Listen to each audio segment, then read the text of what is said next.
Parfait. Donc, il est 13 heures. Donc, si tous les invités sont d'accord, je propose qu'on démarre officiellement et on pourra intégrer les gens au fil de l'événement lorsqu'ils arrivent dans la conversation. Donc, mesdames et messieurs, chers représentants des communautés francophones et acadiennes à travers le pays, bonjour et bienvenue à ce lancement officiel de l'étude sur les professions dans le domaine de la santé en français en contexte minoritaire francophone, organisé conjointement par le Réseau de développement économique et d'employabilité du Canada, ainsi que la Société Santé en français. Pour celles et ceux qui ne me connaissent pas, mon nom est Jean-François Parent. Je suis le gestionnaire de la recherche et de l'analyse des politiques publiques ici au RD Canada et il me fait plaisir d'être votre animateur pour la séance d'aujourd'hui. Avant de débuter, nous avons quelques informations à vous partager pour le bon déroulement du lancement. Donc, tout d'abord, veuillez noter que cette séance sera enregistrée et donc au bénéfice des personnes qui ne pouvaient pas être présentes avec nous en ligne ou encore pour celles et ceux qui souhaitent écouter la rediffusion de cet enregistrement. En fait, la capsule vidéo sera mise à la disposition de toutes et tous très prochainement sur la chaîne YouTube de la Société Santé en français. De plus, veuillez noter que le matériel qui va être présenté aujourd'hui dans le cadre de ce lancement sera également en ligne très prochainement sur notre site web. En fait, dans les secondes qui sont à venir, les documents qui vont être dévoilés publiquement aujourd'hui vont être mis sur le site du RD Canada. Donc, vous pouvez retrouver le rapport ou l'étude dans son entièreté ainsi que la fiche synthèse au www.rd.ca. Question d'étiquette et afin de faciliter le déroulement de la séance d'aujourd'hui, nous invitons les participantes et les participants, bien entendu, à mettre leur micro en sourdine dans le cadre de la présentation, donc la partie un peu plus formelle de la présentation, afin de ne pas créer d'interférence avec les intervenants et intervenantes lors de l'événement. Il vous sera possible de réactiver vos micros à la toute fin de la session lors de la période de questions. Enfin, le RD Canada et la Société Santé en français souhaitent reconnaître que leurs bureaux, qui sont localisés à Ottawa, sont situés en fait sur les territoires non cédés de la nation algonquine-anishinaabe, présente en ces lieux depuis des temps immémoriaux. Le RD Canada et les SSF reconnaissent que les Algonquins sont les gardiens et les défenseurs traditionnels du bassin hydrographique de la rivière des Outaouais et de ses affluents. Nous saluons d'ailleurs leur longue tradition d'accueil dont ont bénéficié de nombreuses nations dans ce magnifique territoire et nous nous engageons à défendre et à promouvoir la voix et les valeurs de notre nation hôte. Le RD Canada et la Société Santé en français respectent et affirment les droits fondamentaux et issus des traités de tous les peuples autochtones de l'ensemble de ces territoires. Nous souscrivons d'ailleurs et continuons de souscrire aux engagements que nous avons pris envers les nations et peuples autochtones quant à la reconnaissance et l'autodétermination et la souveraineté de ces derniers. Le RD Canada et les SSF reconnaissent que l'oppression historique exercée sur les territoires, les cultures des premiers peuples, de ce qui est aujourd'hui appelé le Canada, euh, et que nous croyons que ardemment que le développement économique communautaire, l'entrepreneuriat, l'aide à l'employabilité, l'accès équitable à des soins de santé en français et dans toute autre langue, contribuent au processus de guérison et de décolonisation que nous poursuivons tous communément ensemble, tout en assurant la prospérité, le bien-être, la qualité de vie et le renforcement des capacités mutuelles des premiers peuples, ainsi que des communautés francophones et acadiennes en situation minoritaire. Puisqu'il s'agit également d'un événement en ligne, nous reconnaissons également que des gens de partout au pays se joignent à nous pour ce lancement. Nous sommes ainsi reconnaissants de votre engagement envers les causes que nous défendons et nous sommes heureux de partager avec vous le fruit de plus d'un an et demi de travail, de collaboration, d'échange et de concertation. C'est dans un esprit de collaboration, d'entraide et de travail continu que nous venons aujourd'hui vers vous, et ce afin d'améliorer la qualité de vie de toutes les communautés au pays, incluant les communautés francophones et acadiennes. Suivant cette reconnaissance territoriale, on peut procéder de l'avant avec quelques allocutions. Dans un premier temps, on aimerait officiellement remercier Emploi et Développement social Canada pour leur contribution dans le cadre de ce projet d'étude, notamment via le Fonds d'habilitation pour les communautés de langues officielles en situation minoritaire et à travers le programme stratégique de mobilisation des partenariats et de la recherche. Donc, un grand merci à EDSC pour avoir contribué à l'élaboration de ce projet. Également, nous aimerions officiellement remercier Innovation, Sciences et Développement économique Canada, qui a également contribué à l'élaboration des travaux de recherche, ainsi que, bien entendu, Statistique Canada et Immigration, Réfugiés et Citoyenneté Canada. Donc, qui dit lancement dit bien entendu allocution de la part de tous les partenaires qui ont contribué au projet. Et c'est avec grand plaisir aujourd'hui que nous accueillons avec nous Madame Julie Tremblay, la directrice, la présidente du conseil d'administration du Réseau canadien de développement économique communautaire. Monsieur Antoine Désilet, directeur général de la Société Santé en français, ainsi que Guillaume Cariou de la firme Phare Veille Stratégique, qui auront quelques allocutions pour nous aujourd'hui. Et donc, je lance la parole à Madame Tremblay, qui sera la première intervenante aujourd'hui. Je pense que tu disais de fermer nos micros. C'est pas pour moi. Excusez-moi. Bonjour à toutes et à tous. Merci d'être avec nous aujourd'hui. Nous sommes réunis pour répondre à une question simple, mais qui nous concerne toutes. Qui va se soigner en français à moyen et long terme? C'est pas une question abstraite parce que ça renvoie à des situations très concrètes. Comme un patient qui hésite avant de parler parce qu'il cherche ses mots dans une langue qui n'est pas la sienne, ou une famille qui veut comprendre un diagnostic sans avoir à le traduire elle-même, ou alors même des professionnels compétents qui souhaitent servir en français mais qui se heurtent à des obstacles. La santé en français touche directement à la qualité des soins et la relation de confiance entre les patients et le système. C'est une question de sécurité, d'équité et aussi, à mon avis, une responsabilité collective. Pendant plus d'un an et demi, le RD Canada et la Société Santé en français ont travaillé ensemble pour documenter la situation avec rigueur. Cette étude repose sur une méthodologie mixte rigoureuse qui combine entrevues, groupes de discussion, analyse quantitative, projection de main-d'œuvre et une revue approfondie de près de 200 sources. J'aimerais d'ailleurs en profiter pour remercier IRCC, Statistique Canada et Effectif de la Santé Canada pour leur contribution aux données. Puis, suite à cette recherche, je vais laisser mes collègues vous en parler davantage, mais le constat est clair. Les défis d'accès et de renforcement de la main-d'œuvre en santé dans nos communautés ne sont pas temporaires et vont s'accentuer si rien ne change. Aujourd'hui, nous ne présentons pas simplement un rapport, mais nous mettons sur la table un outil concret pour guider les décisions. Les solutions existent. Plusieurs sont à la portée de la main, mais elles exigent une coordination réelle entre les gouvernements, les institutions d'enseignement, les réseaux de santé et les acteurs économiques. Je tiens à remercier chaleureusement les équipes de RD Canada et de la Société Santé en français qui ont porté ce projet. Ce travail est le résultat d'une collaboration étroite, excusez, et je suis profondément fière. Je vous invite maintenant à regarder ces données, non comme un diagnostic figé, mais un levier d'action. Merci beaucoup. Je cède maintenant la parole à la Société Santé en français. Bonjour tout le monde. Merci de participer à notre événement. J'aimerais ça souligner d'abord la présence de Angèle Brunel, présidente du conseil d'administration de la Société Santé en français, ainsi que plusieurs réseaux de santé en français qui participent aujourd'hui à l'événement. Quand on parle de santé en français, on parle souvent de politique, de programme, de statistiques. Mais au bout du compte, il faut se rappeler qu'il est d'abord question de personnes. Des personnes qui, dans des moments de vulnérabilité, en raison de maladie, vieillissement, détresse psychologique, doivent pouvoir comprendre et être comprises. La langue dans les services de santé, ce n'est pas un détail. C'est un facteur réel de qualité et de sécurité des soins. Pour ceux d'entre nous qui travaillent dans le réseau de la santé francophone depuis quelques années, ça fait longtemps que je suis là, plusieurs constats de l'étude résonnent assez fortement avec ce qu'on peut observer sur le terrain. D'abord, la pression sur la main-d'œuvre. Le système de santé canadien fait déjà face à des pénuries importantes, mais les communautés francophones qui vivent en situation minoritaire vivent souvent ces pénuries de façon amplifiée. Ensuite, la réalité géographique de la francophonie canadienne. Les communautés francophones sont dispersées et parfois éloignées. Ça peut être extrêmement difficile dans plusieurs endroits d'assurer une offre stable de services en français.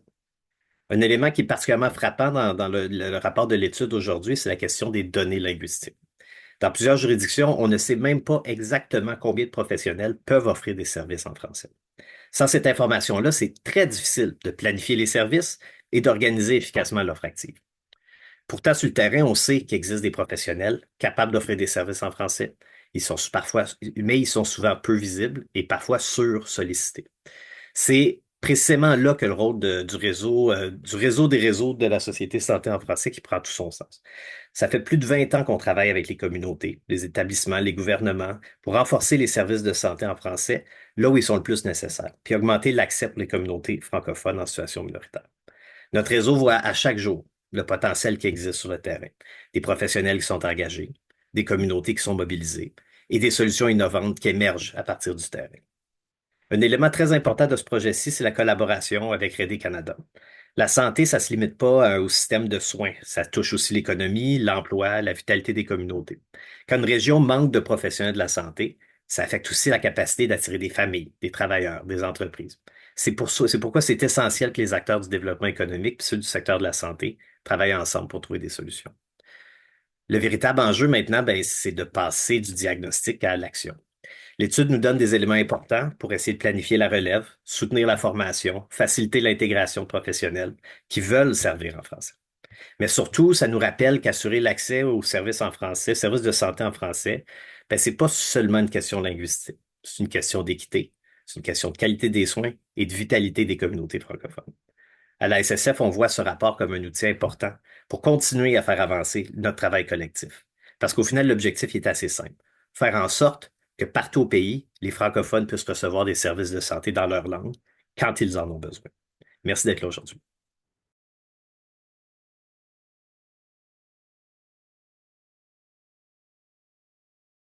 Est-ce que je te repasse la parole, Jean-François?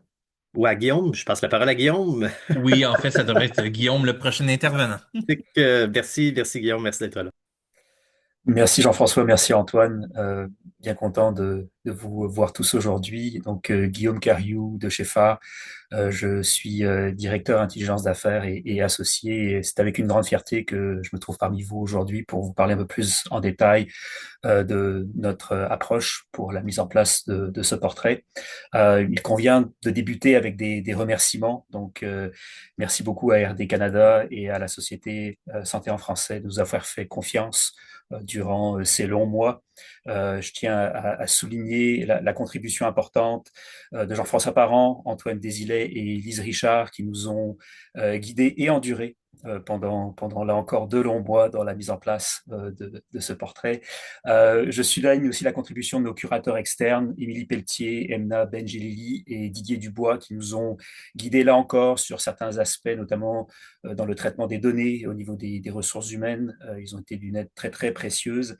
Et je souligne aussi la contribution de mes collègues Anne de la Roseville et Lilia Benbelaïd, qui ont travaillé très fort aussi sur la mise en place de ce projet de recherche. Et donc, c'est avec eux qu'on a pu faire ce travail très, très détaillé durant les mois précédents. Euh, je tenais à revenir de manière un peu plus précise sur notre approche méthodologique qui repose sur 3 piliers fondamentaux. Le premier pilier, puis Jean-François et Antoine l'ont évoqué, c'est une recherche exhaustive de plus de 200 sources et articles et contenus, à la fois provenant du Canada, mais aussi de l'international. Il nous fallait aussi des référents provenant de d'autres zones géographiques. Donc, on a pu faire une recherche très, très exhaustive. C'est notre métier chez Phare de faire ce genre de travail, d'étudier des écosystèmes complexes. Et donc, on a pu mener à bien cette recherche, cette analyse documentaire. Second pilier important aussi dans notre activité, c'est l'exploitation de données statistiques. On a eu des contributions tout à fait substantielles de Statistique Canada et aussi de Immigration, Réfugiés et Citoyenneté Canada. Et on a pu aller en profondeur, travailler de manière mathématique avec ces différentes données, se rendre compte notamment du mur du vieillissement auquel nous faisons face dans le domaine. Et un point aussi qui est important à souligner, bah, c'est l'absence systémique d'identifiants linguistiques normalisés. Antoine l'a évoqué tout juste, c'est quelque chose qui nous a frappé dans la recherche. Donc oui, beaucoup de données à notre disposition, mais là encore, certains manques qui ont pu être très rapidement décelés. Dernier pilier, et non des moindres, c'est la voie du terrain. On a pu mener évidemment des consultations qualitatives, si on veut, donc d'un côté avec des groupes de discussion, puis aussi des entrevues individuelles avec des experts, avec des spécialistes. Et c'est là aussi qu'on a pu se rendre compte de certaines barrières invisibles que certaines données statistiques ne peuvent pas rendre compte.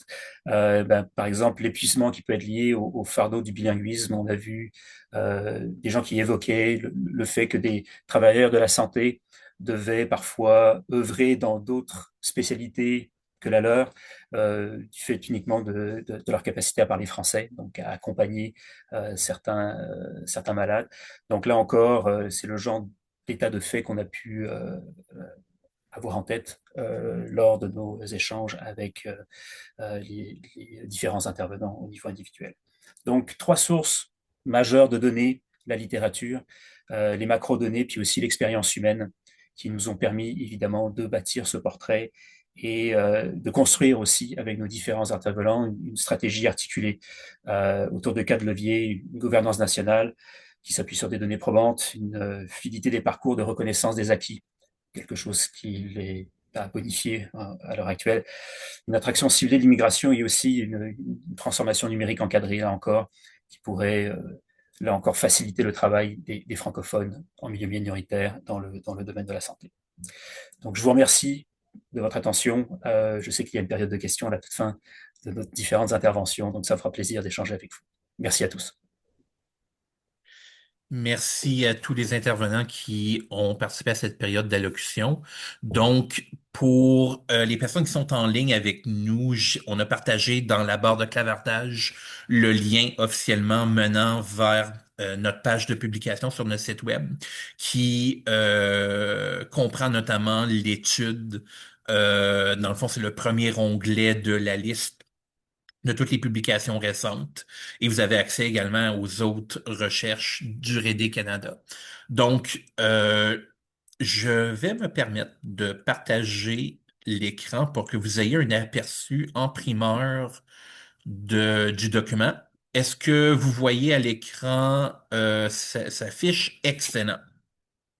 Donc, le rapport en tant que tel fait 78 pages, donc c'est une lecture qui est pas si mal. C'est pas, c'est une bonne lecture de chevet qui se fait somme toute assez rapidement parce qu'il est très bien construit dans la mesure où le document en fait la partie dans son architecture et c'est très bien cadré. On a d'abord et avant tout un sommaire exécutif qui permet là, de prendre les principaux points du rapport et on va y revenir très prochainement parce qu'il y a certains graphiques, certaines données qui parlent davantage et on va se focusser sur certains éléments au cours de notre présentation.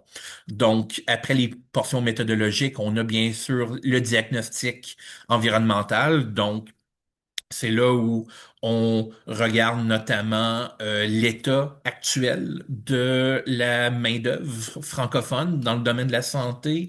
On a également un peu plus tard dans le rapport, certains constats par profession. On a notamment la synthèse des entrevues qualitatives, donc les résultats de 13 groupes de discussion, des dizaines et des dizaines d'heures cumulées à passer avec différentes associations, différents regroupements à travers le pays. Donc, c'est une richesse informative incroyable.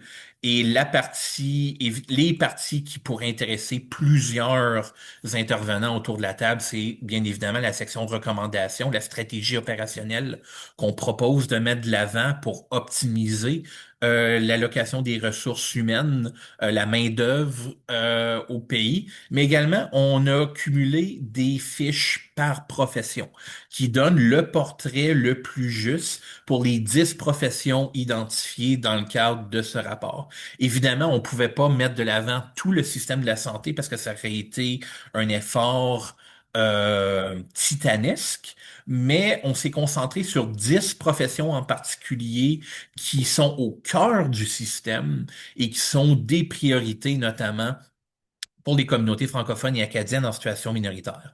Donc, on parle ici des médecins généralistes, de la médecine familiale, ce qu'on appellerait souvent praticiens, les soins infirmiers, donc on a deux catégories de soins infirmiers,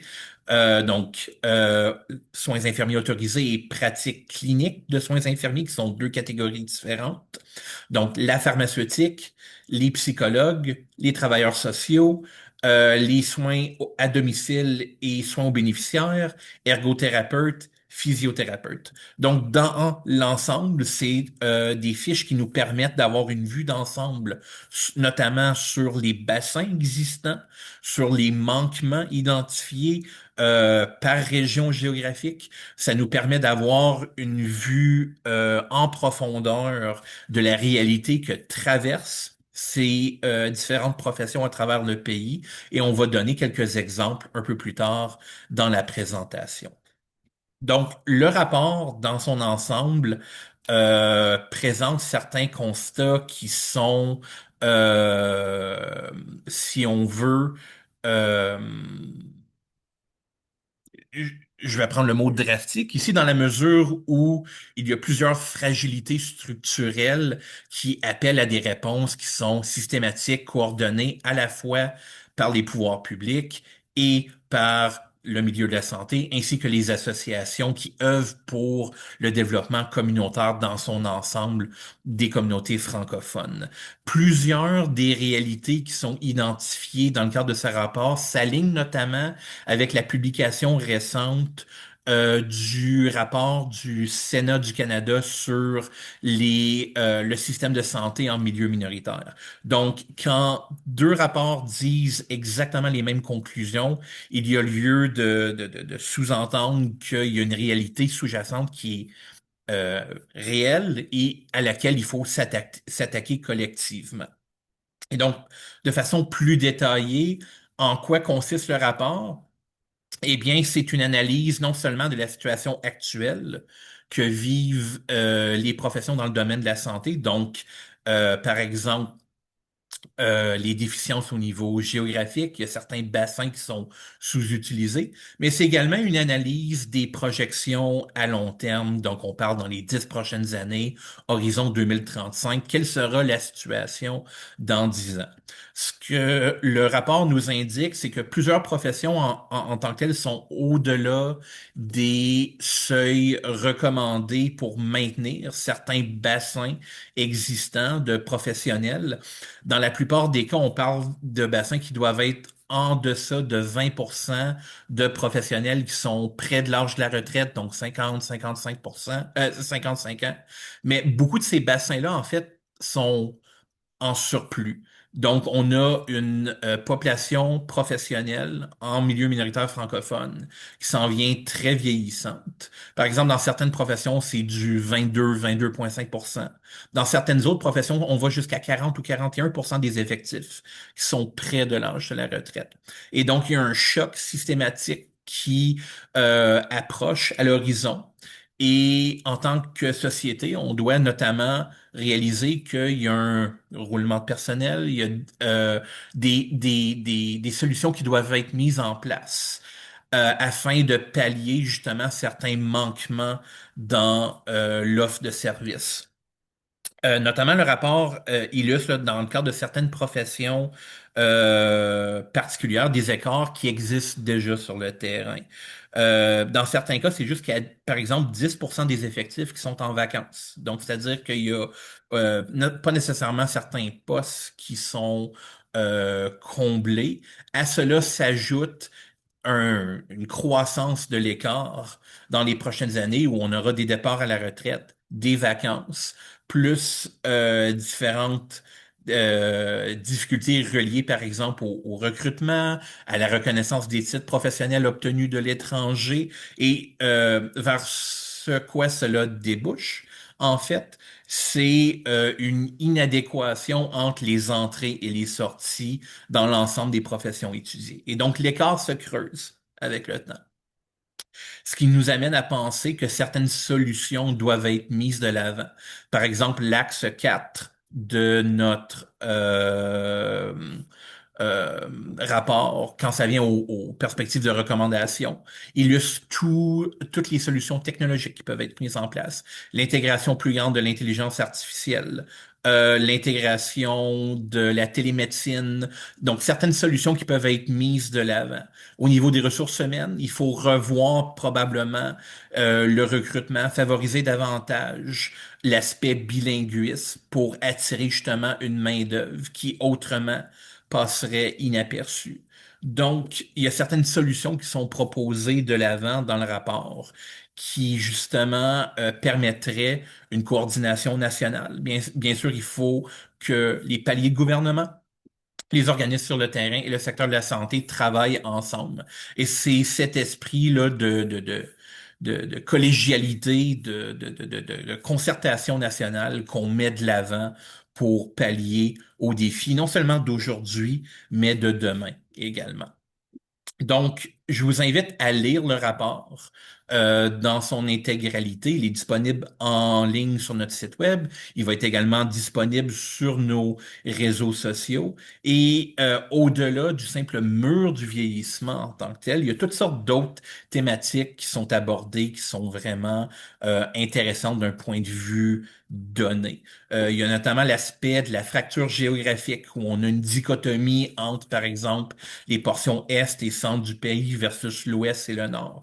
Donc, il y a certains bassins, par exemple, qui sont recensés. On voit des déficiences dans certaines régions du pays. Et donc, ça permet justement de cartographier là où les besoins futurs, les accents devront être mis dans les prochaines années. On a également l'identification, l'analyse des barrières systémiques quand vient le temps, par exemple, d'intégrer sur le marché du travail des gens issus de l'immigration. Donc, il y a les questions d'adéquation de la langue, d'usage dans les professions avec des exemples concrets comme par exemple les examens d'accréditation. Il y a la question de la reconnaissance des diplômes. Donc, comment faciliter une meilleure intégration, réduire les attentes pour les processus d'accréditation. Il y a aussi la question de l'expérience locale qui est très importante. Donc, comment faciliter l'intégration, la rétention du personnel dans des bassins minoritaires? Est-ce qu'il y a des stratégies, des pistes de solutions qui peuvent être mises de l'avant justement pour avoir un meilleur degré d'intégration sur le terrain? Tous ces facteurs combinés vont déboucher éventuellement, si on s'attaque à chacune de ces barrières de façon concertée, à une amélioration de la situation. Mais ça demande, on se le cachera pas, des efforts qui sont sensiblement là, au-delà de qu'est-ce qu'on peut imaginer aujourd'hui. Je vous amène un peu plus vers la fin du rapport, où là, on a vraiment des portraits qui sont plus spécialisés, qui sont vraiment intéressants. À partir de la page 50 du rapport, vous avez notamment les fiches par profession. Et c'est là où vous allez retrouver, par exemple, je prends par exemple les médecins généralistes, de l'information contextuelle sur, si on veut, l'évolution de la main-d'œuvre en ce moment, donc les dynamiques démographiques. Par exemple, le nombre de professionnels omnipraticiens qui œuvrent dans les bassins francophones. On parle ici à peu près, là, par exemple, de façon totale, au pays francophone, 15 000 médecins. En milieu minoritaire, c'est-à-dire les bassins hors Québec, on parle d'une disponibilité d'à peu près 2000 médecins.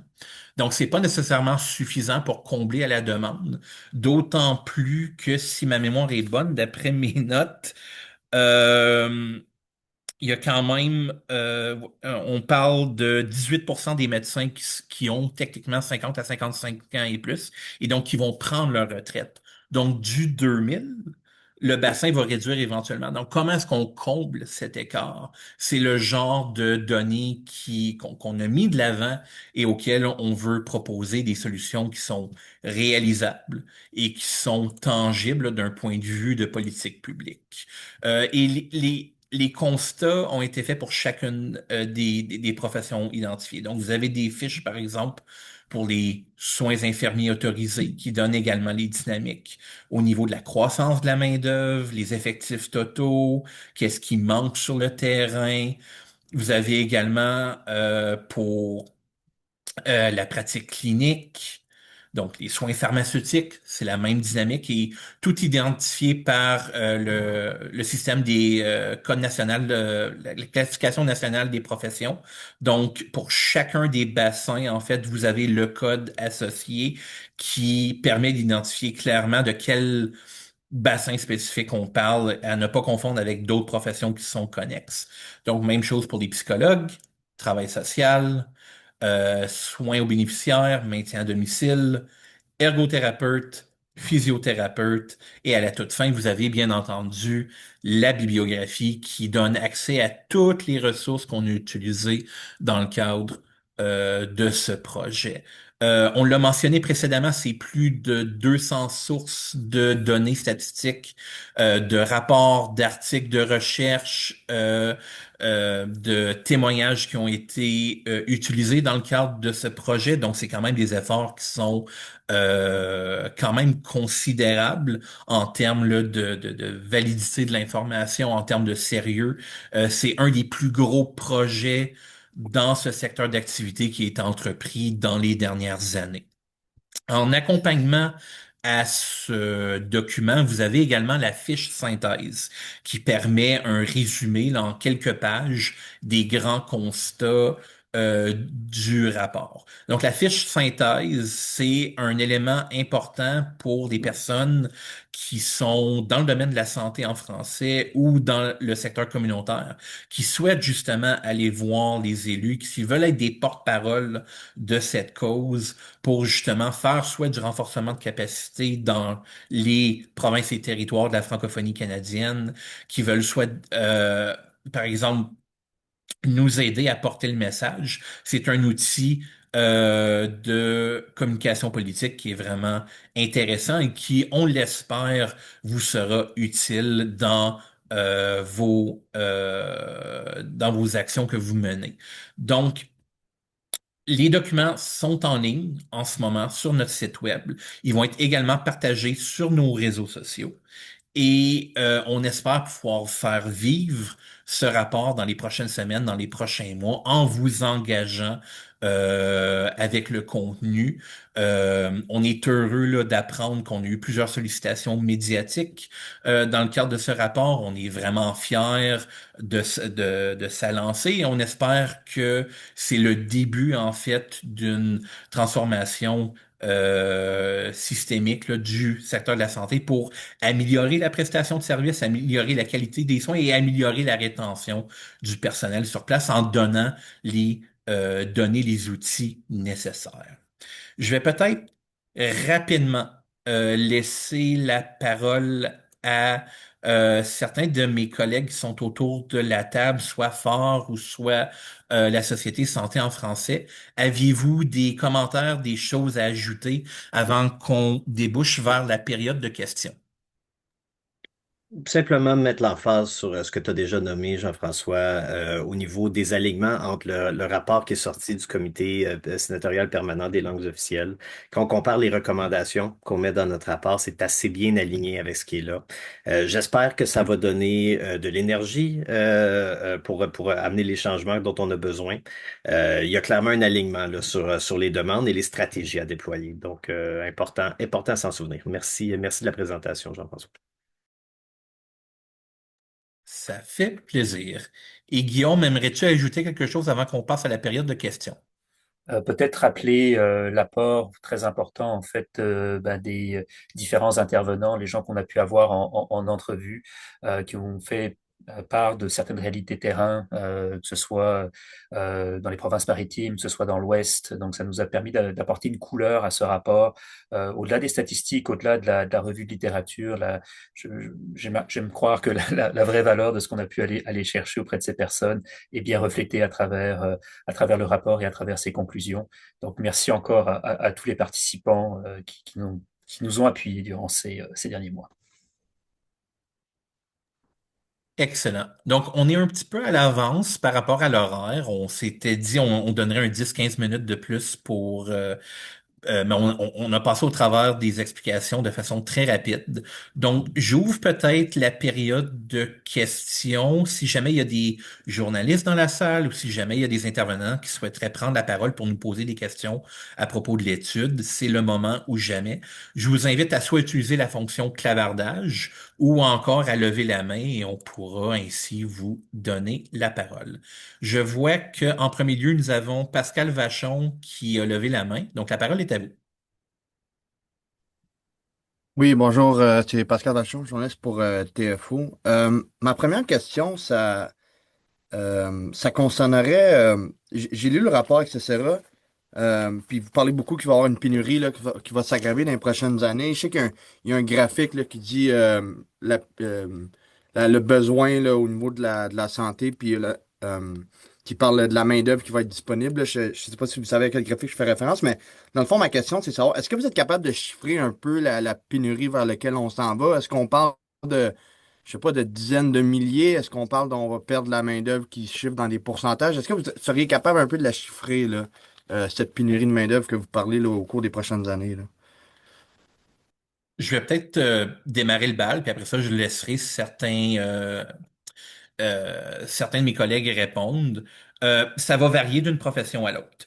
Par exemple, pour la profession d'infirmier, infirmière, les bassins sont quand même assez élevés. Là, pour les soins infirmiers autorisés, on parle jusqu'à à peu près 155 000 postes qui doivent être comblés, remplacés ou créés d'ici 2035. Donc, le chiffre est assez impressionnant.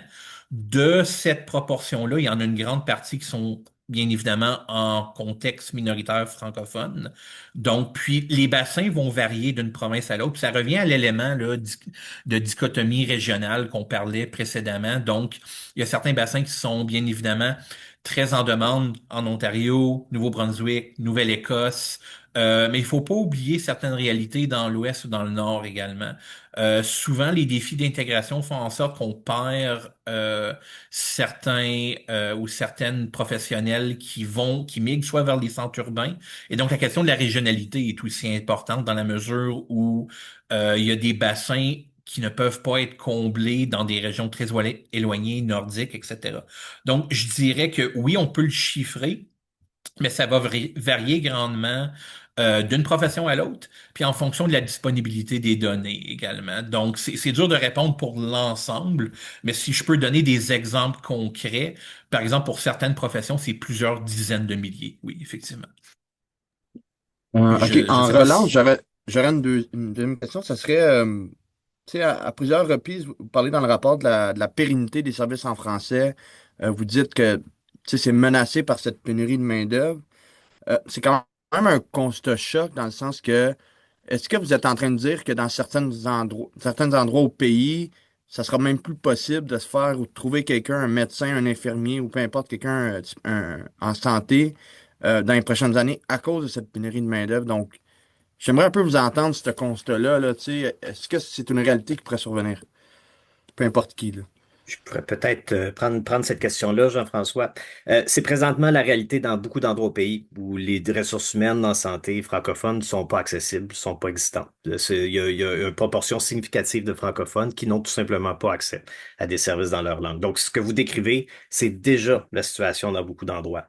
Il y a beaucoup d'endroits où les services peuvent être à risque, justement parce que ça dépend de la disponibilité des travailleurs francophones. Ultimement, je pense qu'un des constats qui revient beaucoup dans l'étude, c'est le manque de données claires. Vous posez une question sur les pénuries plus tôt. On a une idée générale au Canada du nombre de pénuries qu'on a besoin en santé. On a par exemple moitié, quand on se compare aux pays de l'OCDE, le Canada a à peu près 50% par rapport aux autres par capita. L'enjeu, c'est comment est-ce qu'on peut comment on sait l'ampleur de la pénurie si on a des données partielles sur la demande de services de santé en français. Il n'y a pas de données claires sur où, tu sais, quel genre de services, où sont les francophones, quel genre, combien il y a de francophones qui demandent leurs services de santé en français. Et on n'a pas de données claires non plus sur l'offre de services. Donc, c'est très partiel. Donc, donc oui, ce que vous décrivez, je pense, c'est certainement un risque. J'aurais une troisième question, mais je vais laisser les autres parler par la suite, puis revenir à moi. Merci. Parfait, merci. J'aimerais juste, avant qu'on passe au prochain intervenant à l'oral, j'aimerais juste mentionner qu'il y a eu une question dans le chat par rapport à la disponibilité du rapport en anglais. Donc oui, on confirme que le rapport est également disponible en anglais, autant la version longue que la fiche synthèse. Donc ça va être soit mis ou c'est déjà mis en ligne sur notre site web. Donc ça devrait ne pas tarder. Donc la prochaine personne qui a levé la main, c'est Alexandre Boudreau.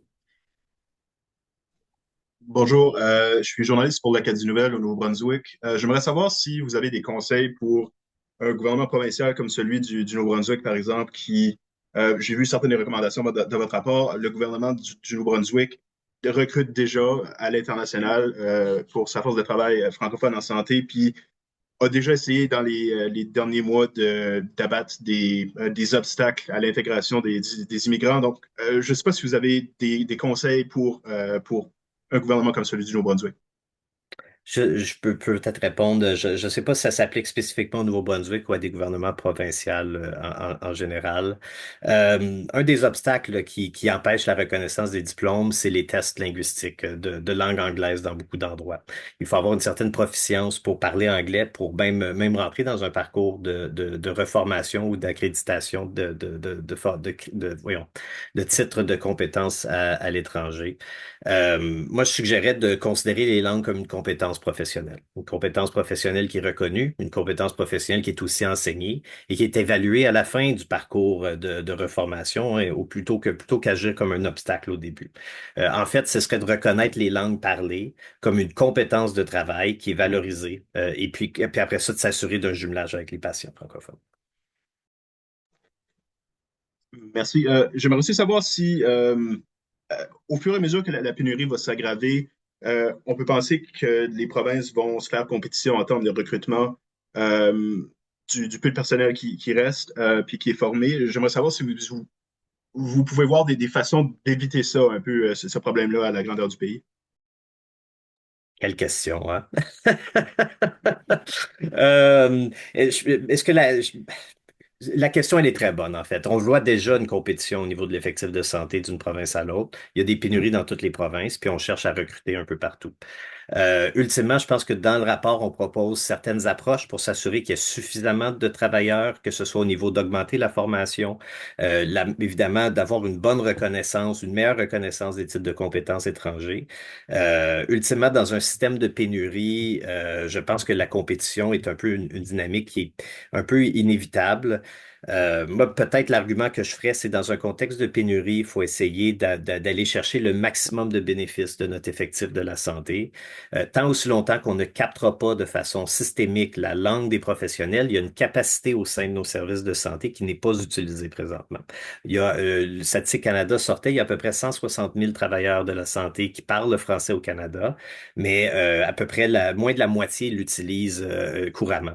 Donc ça, je pense qu'il faut, avec une meilleure identification linguistique, une reconnaissance de la compétence linguistique, on est capable d'aller chercher plus de valeur de notre système de santé sans augmenter le nombre de gens. Donc je pense que la réponse, elle est complexe et multiple. Mais bon, au niveau de la compétition entre provinces, je pense que ça, c'est une dynamique qui est un peu hors de notre contrôle comme communauté francophone. Merci. On va passer à la prochaine personne sur la liste qui a la main levée, c'est Aminata.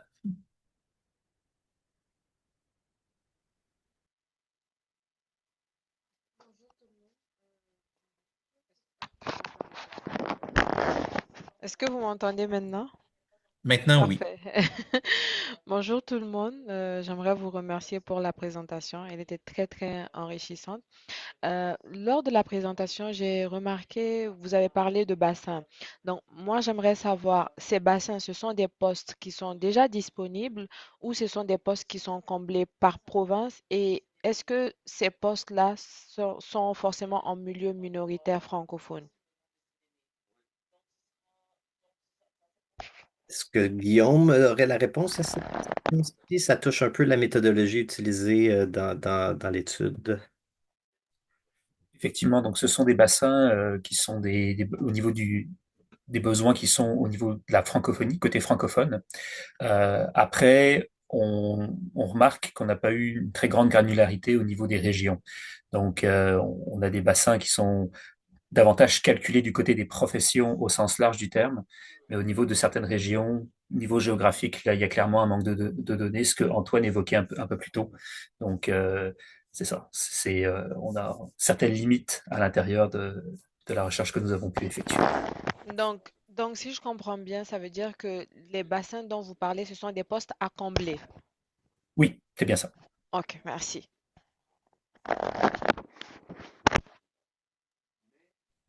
Merci beaucoup. Avant de repasser la parole à quelqu'un à l'oral, on a également des questions intéressantes là, dans la boîte de clavardage. Notamment, une des premières questions, c'est au niveau de la reconnaissance des professionnels formés à l'extérieur du pays. Donc, quel constat le rapport met de l'avant? Et pensez-vous qu'il serait possible, notamment, là, de recruter ou d'alléger les procédures actuelles en matière de recrutement de professionnels formés à l'étranger? Donc, évidemment, c'est une des recommandations qu'on met de l'avant dans le rapport. Il y a définitivement un besoin, soit d'alléger le fardeau administratif entourant la reconnaissance des acquis ou de faciliter les procédures en amont pour que lorsqu'un professionnel vient au Canada, le processus soit en accéléré. Bien évidemment, ça nécessite des campagnes ciblées dans les bassins de recrutement à l'international. Ça demande des efforts entre EDSC, IRCC. Il y a toute une, une méthode à mettre de l'avant, mais c'est quelque chose qui est techniquement possible, réalisable et atteignable dans les prochaines années si justement il y a une coordination nationale qui est mise de l'avant. Et ça revient à l'axe 1 de nos recommandations, c'est justement que on facilite la concertation entre les acteurs qui s'occupent de ce dossier et justement l'allègement des procédures fait partie de nos recommandations. Donc ça, c'était une des questions dans le chat, pardon, dans la boîte de clavardage. Euh, une autre des questions, c'est concernant l'exigence du bilinguisme, puis on en a touché d'ailleurs. Souvent, il y a un frein mis de l'avant pour les examens de certification en anglais. L'entrée dans les professions est souvent ralentie. Euh, donc, quels sont, si on veut, les constats qu'on peut dégager, si on veut, de cette barrière à l'entrée? Je vais peut-être laisser mes collègues répondre, là, parce que ça touche quand même une facette intéressante du rapport. Euh, je rajouterais peut-être une partie de réponse ici, là, puis là, effectivement, l'exigence de bilinguisme, c'est un frein là, pour beaucoup de personnes. Le rapport adresse cette question-là. Euh, L'exigence de bilinguisme reconnaît tacitement que les langues sont une compétence de travail qui est requise pour travailler. Mais on ne va pas jusqu'au point où reconnaître d'autres langues que l'anglais dans plusieurs provinces. Et donc, ultimement, on a une certaine iniquité ici. Je pense que la reconnaissance linguistique est une des meilleures façons d'aller offrir davantage de valeur à nos systèmes de santé, puis reconnaître la réelle contribution des gens. C'est pas quelque chose qui demande nécessairement énormément de fonds, surtout pas quand on regarde le financement de la santé. Et puis, je pense qu'il y a beaucoup de professionnels qui aimeraient avoir plus d'opportunités aussi de parler leur langue maternelle avec des gens. Donc, je pense, bon, exigence de bilinguisme à l'entrée, c'est un des enjeux qui limite l'accès à la formation. Merci beaucoup. On a une dernière question dans la portion clavardage, du moins, qui est au niveau du rôle des gouvernements. Donc, selon notre interprétation de la chose, quel serait le rôle du gouvernement dans ce dossier? Est-ce qu'il y a des résultats nouveaux qui devraient être considérés par les gouvernements face à la publication de l'étude? C'est Très bonne question. Très bonne question, Jean-François. Oui. Je pense qu'on met un rôle sur l'ensemble des gouvernements dans le rapport. Ultimement, la santé, surtout dans les dynamiques un peu complexes, on parle beaucoup de reconnaissance de titres de compétences. Il n'y a pas un seul acteur qui a l'entièreté de la responsabilité ici. Ce qu'on a besoin, c'est plus de collaboration entre le fédéral et les provinces, plus de collaboration avec les autres professionnels, les institutions de formation. Ce sont des enjeux complexes qui demandent nécessairement des réponses complexes. D'où la recommandation là, d'une gouvernance nationale sur cette question-là, pour s'assurer qu'on puisse faire une bonne planification. Donc, est-ce que les gouvernements ont un rôle? Absolument. Est-ce que le système de santé a un rôle? Absolument. Est-ce que tu sais, c'est un rôle qui est partagé. Puis probablement, à mes yeux, c'est probablement une des raisons qui fait en sorte que c'est un enjeu qui bouge pas assez vite. Parce que la responsabilité est partagée entre beaucoup d'acteurs. Excellent, merci. On a le temps pour deux dernières interventions. Donc, on a Lise Denis et en fin de période de questions, je vais retourner le droit de parole à Pascal Vachon. Donc, Lise, la parole est à vous. Est-ce que vous m'entendez? Oui. Oui. Beaucoup pour la présentation. Dans vos recommandations, vous avez mentionné d'augmenter l'utilisation de l'intelligence artificielle. Bon, c'est des fois assez controversé, notamment pour la traduction. Vous le dites vous-même qu'il ne faut pas que l'intelligence artificielle devienne un substitut. Fait que je voudrais vous entendre un peu sur comment vous percevez cette intégration-là et quels sont les risques. Très bonne question. Merci, Madame Denis. L'utilisation de l'intelligence artificielle, c'est un outil pour adapter des services. Il y a déjà plein de pratiques pour adapter les services de santé, que ce soit l'utilisation d'interprètes, que ce soit l'utilisation bon, des fois de membres de famille. Toute adaptation au service de santé a des coûts et des bénéfices. Puis l'intelligence artificielle a certainement des bénéfices, mais a certainement des coûts. L'utilisation de l'intelligence artificielle, je pense, aura besoin de davantage de recherche dans le secteur santé pour s'assurer qu'elle soit utilisée à la bonne place. Certainement, je peux entrevoir un futur où l'intelligence artificielle sert un peu d'interprète, mais évidemment, vous avez raison, il y a toute une question d'éthique associée à ça, sur la confidentialité des données, sur l'utilisation de l'information. C'est un sujet très complexe, mais je pense que c'est inévitable qu'on considère l'intelligence artificielle dans le futur de la planification de la main-d'œuvre au Canada. Merci. Puis en question de suivi, bon, on voit les chiffres qui sont quand même alarmants pour les prévisions à l'avenir. Puis euh, faire graduer des étudiants qui vont pouvoir prendre la relève, ce ne sera pas immédiat. Alors, je voulais vous entendre aussi sur l'urgence d'agir. Puis est-ce que cette crise est un peu inévitable? Est-ce qu'on est déjà rendu trop tard pour ne pas déjà faire face à ce mur-là? Très bonne question. La stratégie qui est proposée dans le rapport va jusqu'en 2035, puis je pense que c'est une reconnaissance de l'inertie qui existe quand on fait des changements au système de santé. Vous avez entièrement raison. Les pénuries de main-d'œuvre au Canada aussi, quand on fait des projections, on voit des pénuries jusqu'en 2033, 2034.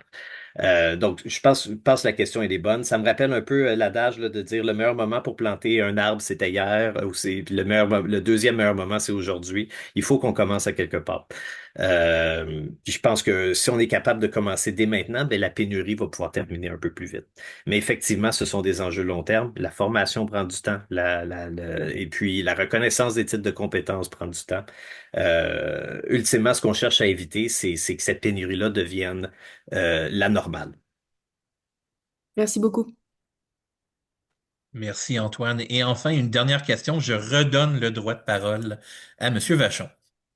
Oui, merci beaucoup. Pour M. Desilets, j'avais une question puis une sous-question. Premièrement, tu sais, vous connaissez ça. Est-ce qu'il y a une nouveauté ou il y a un constat dans cette étude-là qui vous a marqué, qui a été frappant? Vous vous êtes dit, oh, c'est un angle que j'avais peut-être pas vu. Puis en sous-question, j'avais une précision. Vous dites dans le rapport euh, que la population migrante va venir aider à combler la pénurie de main-d'œuvre. Est-ce que vous êtes capable de nous dire si le nombre de personnes immigrantes, je pourrais dire physiques, qui sont présentement au Canada pourrait combler à elle seule la pénurie de main-d'œuvre? Fait que dans le fond, le problème, c'est plus la reconnaissance de leurs acquis et de leurs diplômes qui cause cette problématique. Je sais pas si vous êtes capable de me préciser ça. Je vais commencer par la sous-question. Non, la réponse est non. Même si on était capable de faire une pleine reconnaissance des titres de compétences des nouveaux arrivants francophones, la pénurie de main-d'œuvre perdure. Donc, c'est pour ça qu'on a une approche avec plusieurs facettes, plusieurs approches qui doivent être combinées.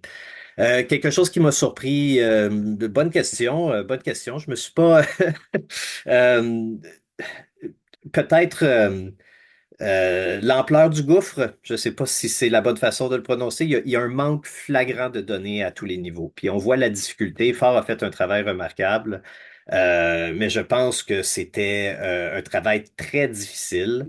d'aller chercher toutes ces informations-là. C'est très inégal d'une profession à l'autre, le type de données linguistiques qui est collecté, l'information qui est disponible. Même les données de niveau fédéral souvent manquent la lentille linguistique. Donc je pense que c'est la surprise confirmée, c'est à quel point il manque d'informations et que c'est essentiel de continuer le travail de ce côté-là.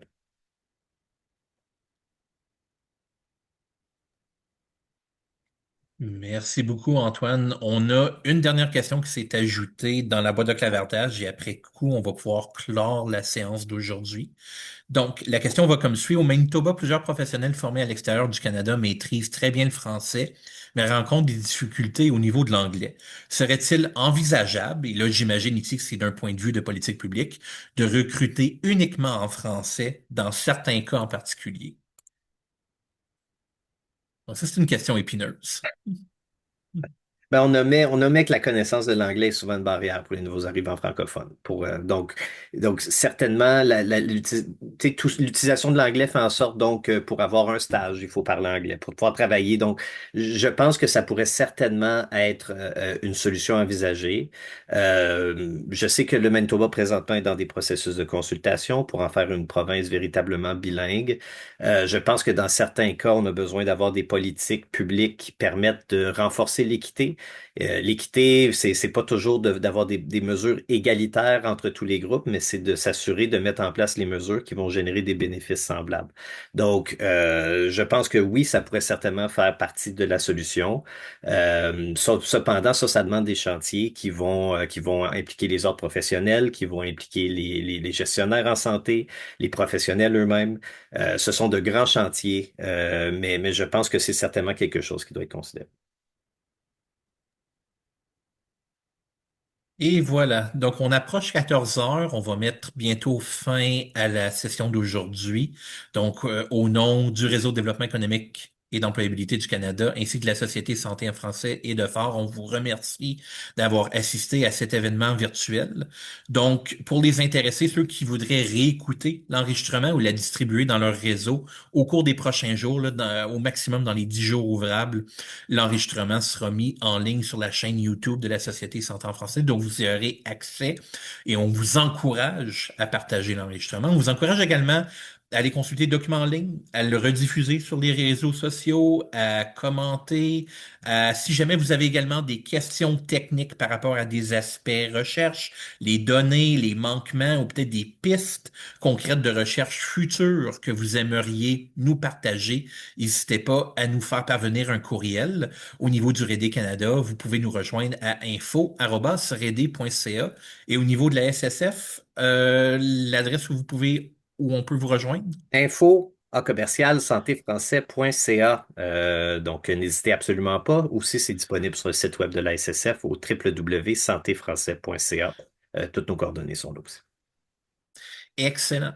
Donc, merci beaucoup à tous et à toutes d'avoir assisté à la session d'aujourd'hui. On vous souhaite une excellente journée et une bonne fin d'après-midi. Merci beaucoup.